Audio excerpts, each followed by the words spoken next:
What's going on, Mr. RapNerd? And I just got out of seeing The Exorcist Believer, and I gotta say, I'm a bit confused at all of the massive bashing and hysteria and negativity because I don't get it. To me, the movie was okay.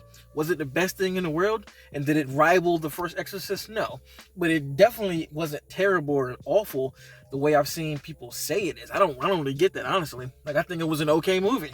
I actually like it, but I think it's okay. So I had to start there to show you where I lean, which side did I lean on. So if that detracts you, you can leave, or if it interests you, keep listening. So this is a legacy sequel to the original Exorcist. It follows the story of these two girls who are in school, and one day they go to the forest to play, and they end up disappearing for 3 days, and they find their way back home, but they're a little bit weird because, what do you know, they brought a demon back, and this steam rolls into the Exorcist and the exorcisms that we've seen with these movies.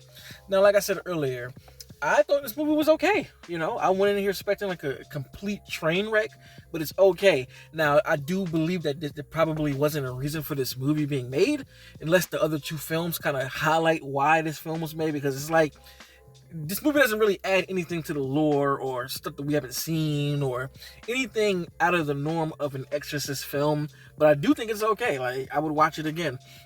And one of the things that I really do like is the way that they structured the film. A lot of it is structured exactly like, not exactly like, a lot of it is structured like the original Exorcist, and I just saw that movie, so it's fresh on my mind, where it's really just a slow burn of insanity leading up to the third act when shit really goes haywire. It does things the same way, and I think it has a really good cast. I think the performances of this movie are really good. I think the girls all performed really, really well, especially when they became, possessed. I thought the makeup was done really, really well. The parents of both girls really sold the emotion behind their girls being possessed, and that to me is what made the movie, pretty good to me. I think the performances were I'm not gonna say outstanding. That's a strong word, but they were pretty damn good.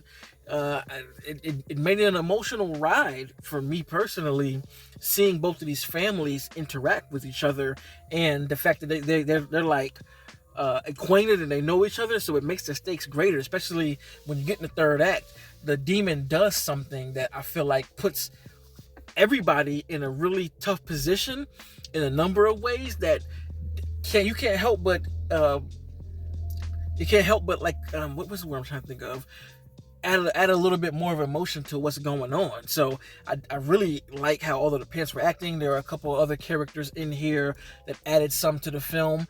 And one of the things that I do like about how they went about the third act, because of course they get possessed, and from that point on, they're trying to figure out what's going on, and we need an exorcism. So all that stuff is in the movie, and they bring it in well. I don't think they let it linger a lot because we've been here before, so this information is already there.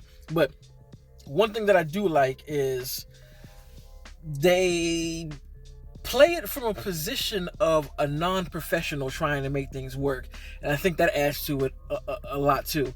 And one of the reasons why it's called A Believer is because the dad loses faith for a reason at the beginning of the film that I don't want to get into because I don't believe that was in the trailer, but he loses faith for a number of reasons, and you can see the actor. He did a great job of you can see the processing of information on his face as things happen. And there's even a moment when you see him start to believe, and it's just on his face. Like, he doesn't even say shit. He's just kind of he just plays it really well to see the emotion written all over his face. And again, I just like this collective of people not really knowing what to do, coming together to try and figure out what to do. And it just makes things feel a lot more realistic with the way this is happening, because even with this being an Exorcist story, it does feel really grounded in its approach, because again, you don't have an over-the-top preacher or whatever. Let me not say that, because you do have your over-the-top characters, but the way they play it feels realistic, and I like that this is what they would do. Like in a real-world situation, these people going through this would go about this the same way they do in this film, and it feels authentic to what somebody in parallel would do. I really like that concept. Even the small little details about the burned feet on the girls, and the number of days they're gone, and the details, and the demon knowing things about people and all of that, and the way they present certain information even about a lot of the characters within the film. And I just really enjoyed it, honestly. Like I said, I enjoyed how they went about doing it. Now, I will say that there are a few cameos that I feel like were unnecessary. Like, you take them out of the movie, it doesn't really make a difference to what's going on. But again, this is supposed to be a trilogy, so maybe they're there for a reason. I don't know. But as of right now with this movie, it was pretty unnecessary to have them in here. I think the movie was shot well. It has a lot of the same type of framing with these still shots of the door, and you see characters moving in and out. It follows the same path of the music, where in the first Exorcist, they don't go heavy with the theme like the original. They let it play out the way it's supposed to. A lot of the movie is just the natural environment until shit kicks up and goes crazy. And they even did a really dope thing with the aftermath. Well, when something happens during the possession, they did a cool scene was done that I was like, wow, that's pretty fucking frightening, you know what I mean? So all in all, I don't think it's anything brand new from the genre of possession or demon possession, but I think it's a solid entry. I liked it, you know? I don't like it more than any of his Halloween entries, but I really do like it. I think it's directed well. I think the performances are pretty good. The script is you know, it's not the craziest thing, but it has a fluid story throughout, and it gets to point A and point Z without any real, like, plot holes, if you will. And another thing, I saw people saying it was woke, but I'm just sitting here watching. It's like, how is it woke? I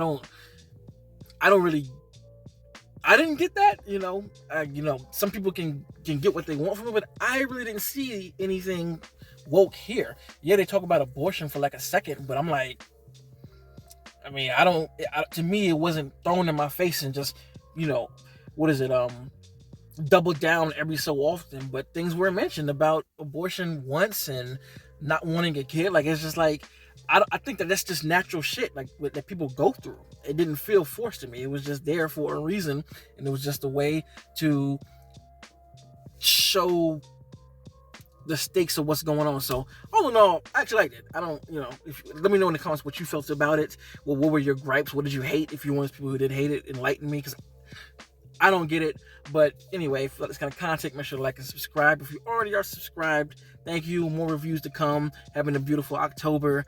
Got some more things popping, so please subscribe if you aren't. And until next time, peace. RapNerd Productions, no capping, that's word to mommy.